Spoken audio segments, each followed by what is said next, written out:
लेकिन मुख्य भूमिका बाबा साहब भीमराव अम्बेडकर की थी, पंडित नेहरू की थी। बेशक बेशक डॉक्टर भीमराव अम्बेडकर की थी, ये नेहरू भी मानते थे, ये बात सभी लोगों ने माना। लेकिन कांग्रेस नहीं मानती ना। मैं एक मिनट, आपने कहा ना, मैं आपको एक फैक्ट रख दूं। मुझे देखिए, मैं ये बात मानता हूं कि जनता के बीच फैक्ट जाने चाहिए, मैंने आपको रोका भी नहीं, लेकिन आपने भी कहा, आपने इस बात को स्वीकार किया कि देश भारत के संविधान को बनाने में बाबा साहब भीमराव अम्बेडकर की बड़ी भूमिका थी। अब मैं कह रहा हूं, मैं कुछ अपनी ओर से कोट नहीं कर रहा हूं, मैं आज की डिबेट में मैं सब चीजें जो है मैं कोट करूंगा। कहां से कोट करूंगा? किताबों से, अम्बेडकर की कलेक्शन से, नेहरू जी के कलेक्शन से, वहां कोट करूंगा, और इसलिए मैं रखना चाहता हूं। अब मैं आपको ये बता दूं, देखिए क्या बात है सर, क्या बात है सर, क्या बात है, ये बात है। अरे सर क्या बात है, क्या है ये? सैम पित्रोदा का एक जो है ट्वीट है। सैम पित्रोदा कौन है? राहुल गांधी के राजनीतिक गुरु हैं। सैम पित्रोदा ये लिखते हैं, अभी ये ट्वीट जो है 2024 का, इसी साल जनवरी का ट्वीट है, वो लिखते हैं, who contributed more to the constitution and its preamble? Nehru, not Ambedkar. यानी भारत के संविधान को लिखने में, उसके प्रेम्बल बनाने में नेहरू जी का बड़ा योगदान था, अंबेडकर का नहीं। ये कौन?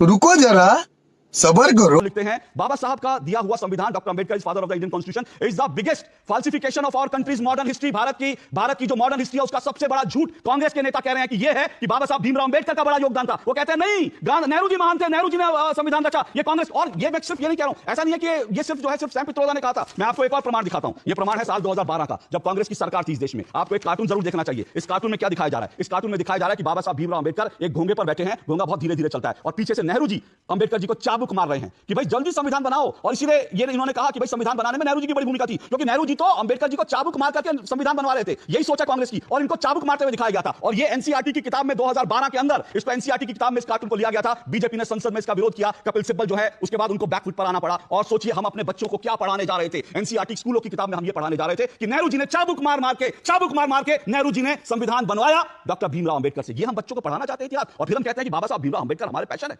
ये कैसे हो सकता है? डबल स्टैंडर्ड ये नहीं हो सकता। शिवम जी बोलिए, फिर मैं शिवम जी से जवाब लेता हूं। बैगन। चलो भाई आइए देखते हैं, मजा आएगा।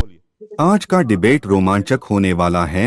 नेहरू जी ने बाबा साहेब को इलेक्शन हरवाओ थे। कांग्रेसी प्रवक्ता सिर्फ झूठ के सहारे डिबेट करता, कभी सच्चाई पर बात नहीं किया। पूरा वीडियो जरूर देखिए।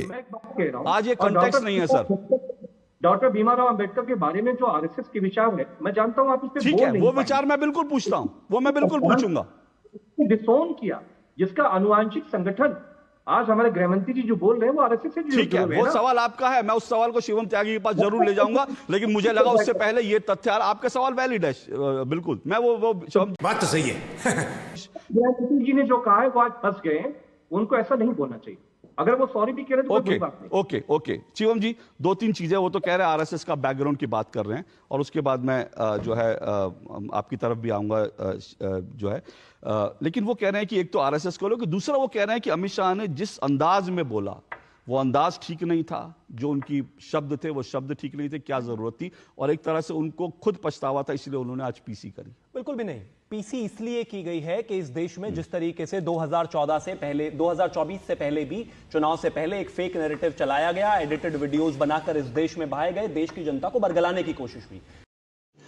रुको जरा, सबर करो। पीसी एक नहीं, पीसी अगर और करने की आवश्यकता होगी तो और करेंगे, क्योंकि जनता के सामने फैक्ट्स आना, सच्चाई आना बेहद जरूरी है। और उसके लिए क्या, अगर हम बाबा भीमराव अम्बेडकर को सम्मान करते हैं, उनसे प्रेम करते हैं, उनके बारे में इस देश की सरकार इतना सोचती है और चीजों को आगे रखती है, तो वो जनता के बीच में हम लेकर जाएंगे, हमें कहीं कोई परेशानी नहीं। और मैं तो 2 सेकंड में ही क्लियर कर देता हूं, मैं कहता हूं बाबा भीमराव अम्बेडकर को आमिर जमई जी, समाजवादी पार्टी वाले बहुत प्रेम करते हैं, बहुत मानते हैं, और हद से ज्यादा जो है उनके बारे में एक बहुत ही अच्छा विचार रखते हैं। लेकिन बाबा भीमराव अंबेडकर के आधार पर, उनके विचार पर बनी हुई पार्टी की राष्ट्रीय अध्यक्षा के साथ आपकी पार्टी ने क्या किया था गेस्ट हाउस कांड में, ये देश जानता है, उसको क्या बताने की आवश्यकता है। मैं उधर डिटेल नहीं करना चाहता। और मैं एक और चीज कहना चाहता हूं, आप बहुत सम्मान करते हैं, और आप बहुत मानते हैं, और आप बहुत ज्ञान रखते हैं, और आपने अभी बहुत सारी चीजें बताई। मैं तो कहता हूं इस देश में समरसता दिवस कब आता है और संविधान दिवस कब आता है? 2 तारीखें बता दें।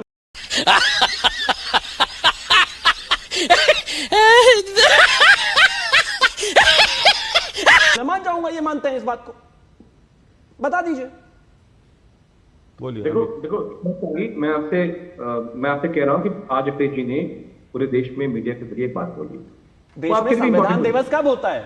देश में समरसता दिवस कब होता है?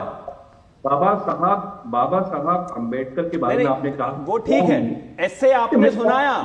मेरा एक 2 टुक सवाल है, 2 टुक प्रोग्राम में, कि देश में समरसता दिवस कब मनाया जाता है, संविधान दिवस कब मनाया जाता है, बस खत्म कहानी। आपने देश में समरसता बचाई कहां पे? अरे भाई नहीं पता, चलिए और सिंप्लीफिकेशन कर देता हूं। इस देश में बाबा भीमराव अंबेडकर का जन्मदिन कब है, कब मनाते हैं हम, संविधान दिवस कब मनाते हैं? अरे इतना सब कुछ बाबा साहब के बारे में आज बात हो रही है, तो आज खुल के बात हो जाए। चलो आप सुनना नहीं चाहते हो? मैं सुन रहा हूं, बताइए। सुनिए, बोलिए उनका जवाब सुन लीजिए। गोवालकर ये कहते हैं ये संविधान तो हिंदू विरोधी है, इसको खत्म कर दिया जाना चाहिए। क्या है आपका टेक? बाबा साहब का जन्मदिन कब आता है? और आपके एक गांधी हैं, फेक 16 सेकंड की फेक न्यूज फैलाना बहुत आसान काम है इस देश में। देश की जनता को बरगलाने की कोशिश करना बहुत आसान काम है, लेकिन उसके बारे में जानना समझना बिल्कुल जीरो है। ये हालत है आपकी। ओके मैं दिव्यांश सर एक मिनट रुकिए, मैं दिव्यांश की ओर जा रहा हूं, 1 मिनट। मैं दिव्यांश की ओर मैं रात में आता हूं। रुकिए अमित जामाई जी रुकिए, शिवम जी रुकिए, मैं बाकी दिव्यांश और उसके बाद में अजय वर्मा जी